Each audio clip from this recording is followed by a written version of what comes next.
Para prevermos o futuro de Taiwan, temos de entender por que a ilha se tornou independente em plena Revolução Comunista. O que era para ser um refúgio dos perseguidos pelo comunismo, hoje é um polo de tecnologia ao qual o mundo depende para conseguir peças de altíssima qualidade.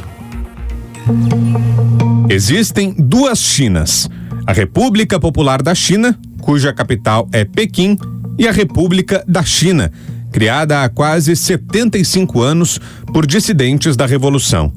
Aliás, o movimento liderado por Mao Tse-tung foi o que manteve o arquipélago separado do continente. O controle administrativo de Taiwan mudou de mãos nos últimos 400 anos.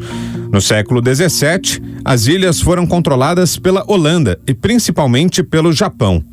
Tóquio perdeu poder pelas terras quando derrotado na Segunda Guerra. Na China continental, o vácuo de poder deixado pelo invasor que bateu em retirada foi disputado entre comunistas e nacionalistas. As tropas de Mao Tse-tung venceram. A oposição, perseguida, se refugiou em Taiwan.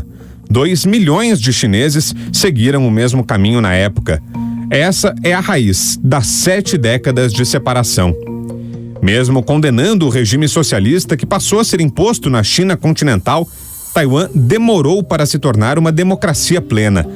Entre 1948 e 1987, o governo local manteve lei marcial. Entretanto, o processo de transição político foi rápido. Em 1992, as primeiras eleições legislativas. A escolha do presidente taiwanês por meio da população local se deu em 1996.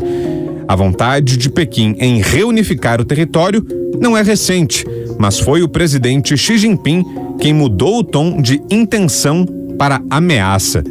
O cientista político e analista de assuntos internacionais Igor Lucena tem uma visão crítica quanto à postura do presidente chinês, que poderia estar insistindo em uma estratégia contrária à dos assessores mais íntimos.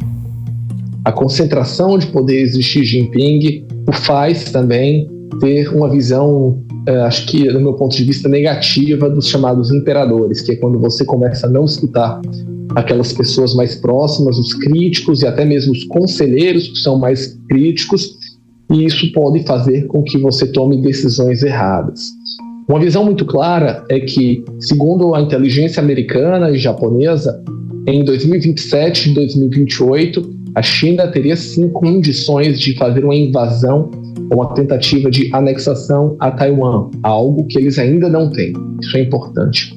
Segundo ponto é que a marca que Xi Jinping quer deixar são duas: a chamada rejuvenescimento da população chinesa, uma radicalização exacerbada do patriotismo pró-partido, e a reunificação com Taiwan. Então esse é um ponto que ele quer deixar dentro do seu mandato. Além de aumentar o tamanho do país, trazer Taiwan para o domínio central de Pequim aumentaria as chances do presidente Xi Jinping deixar um legado que pode mudar a geopolítica. Porém, trata-se de um movimento arriscado, que pode dar mais errado do que certo, especialmente se tratando da economia. Roberto Dumas, economista e professor do INSPER, concorda que uma eventual guerra no Estreito de Taiwan prejudicaria a China como principal fornecedora mundial de produtos manufaturados.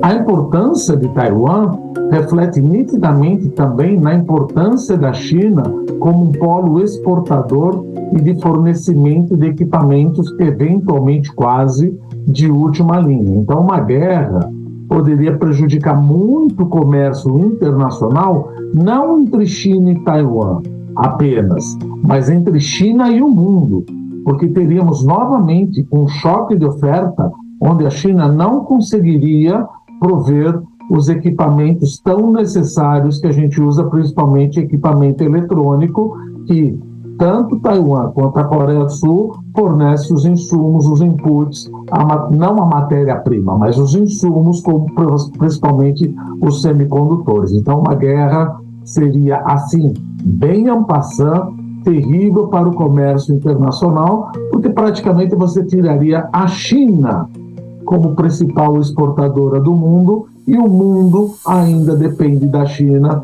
e dos equipamentos eletrônicos que ela monta em seu território.